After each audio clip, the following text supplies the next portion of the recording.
So your background is not enough to pin you down. What is it that you have in your background? Maybe you feel that you came from a family, is a horrible one, is a terrible one. They do not have a good history. They don't have a good name. Whatever your background may be, it's not enough to tie you down. If you say no to it, it's not going to tie you down anyway. Welcome to Beauty for Ashes with Funke. Thank you for joining me once again today. Today we are going to be talking about a topic called breaking the limitation code. Breaking the limitation code. At one point or the other, we face limitations in life. And some people have gone through that and they've just accepted it. That's the way of life. I can't move beyond this point. There's nothing I can do to change this situation. I've tried all I could, but now I think maybe it's my fate. Let me accept it. No, that's not the way to go. We are going to be talking about this, and I will start with a story. There's a story of a woman called Ruth in the Bible, where you can learn a lot from this woman. I read her story and it really inspired me. It challenged me to just, to let me know that no matter what I've gone through, no matter what the background could be, I could bring a change out of it. Please make sure you listen attentively and make sure you get something from it. Now, we have this woman called Ruth. How our story started was she got married to the son of a woman called Naomi. Naomi came from a different country to her own country, and she got married to the son. But we learned that after some years, the husband of Naomi, who was the mother-in-law of Ruth, the husband died. She was left with her two sons. The two sons got married, which one of them was the husband of Ruth. But after some years, the husband of Ruth died. Even the brother-in-law died. It was such a situation, a horrible situation. It wasn't good. So we had three women, Naomi, Ruth, and the other lady that was married to the other son of Naomi, called Oprah. Not Oprah, Oprah. Okay. And now we have these three women, all widow. And according to the story, maybe they were married for about 10 years. And there was no record of any child. So we could say that Ruth became a widow, and also she was without child. And we know back in those days was a big deal. I know even still in our times, in some places, still a huge big deal when there is no child in a marriage. Now, after some time, Naomi, who was the mother-in-law of Ruth, thought to herself, let me return to my home country. Things are quite better in my home country. Let me return there. Maybe I could still have hope in life. So she told her daughter-in-law that she would be returning. And they said they were going to go with her. Now let me tell you this. Ruth was not from the same country where Naomi came from. We learned that Ruth was from the country called Moab. And when Naomi said she's returning, these two ladies, Ruth and Oprah, said they will be going back with her to her home country. Yes. And they were prepared to go along with her.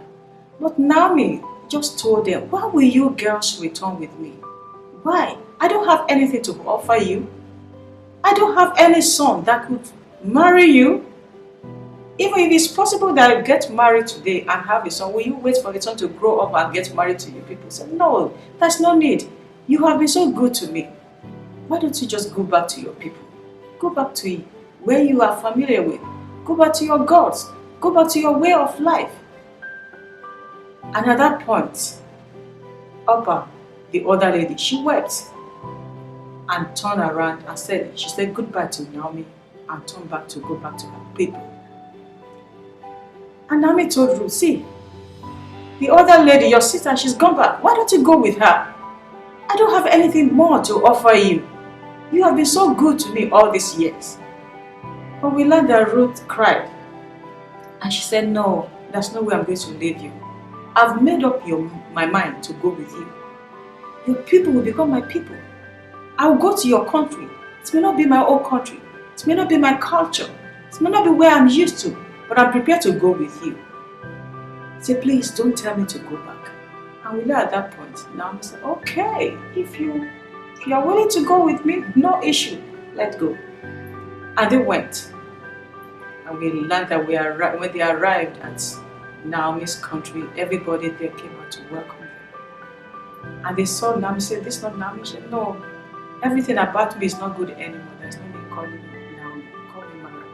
Now, let me say this. There was a video I did some weeks back about turning Mara to sweetness. Please, if you have not watched it, please go and watch that. It's very, very relevant to what we are talking about now. Now, after they got to the land, remember, Ruth was from Moab, a different country entirely. And she got into this country, and they were all there with a new set of people in her life.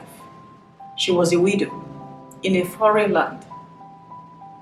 I'm not sure, maybe she understands the language. Let's assume maybe she has learned from Naomi over the years. And we learned that they got there in the time of harvest. After they got to the land, Ruth told Naomi, "Let me go out. At least she knows part of the culture. This is the time of harvest.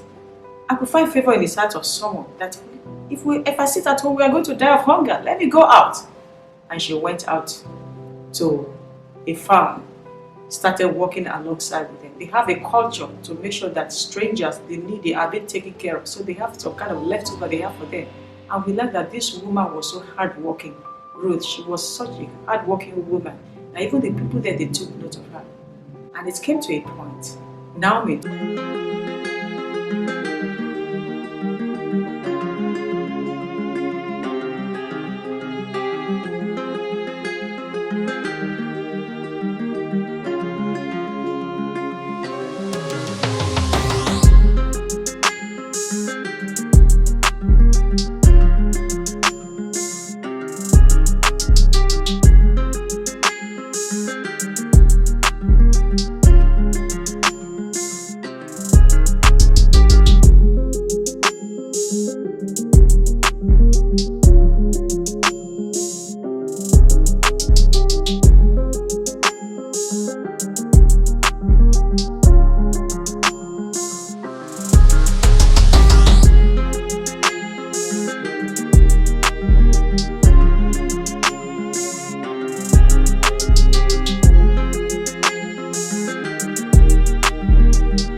You have your background. Maybe you feel that you came from a family is a horrible one, is a terrible one.